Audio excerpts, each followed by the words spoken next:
In today's video, I'm going to show you how to add a background image in WordPress using Elementor.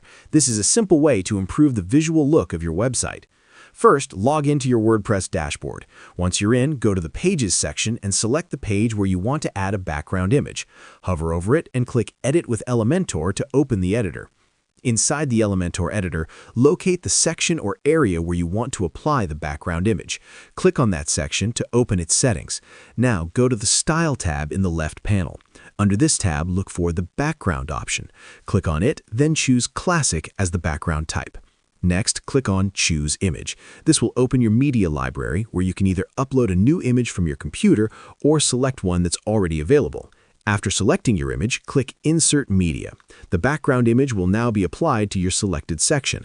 You can further customize the appearance by adjusting settings like position, size, repeat, and overlay to make the design look exactly how you want.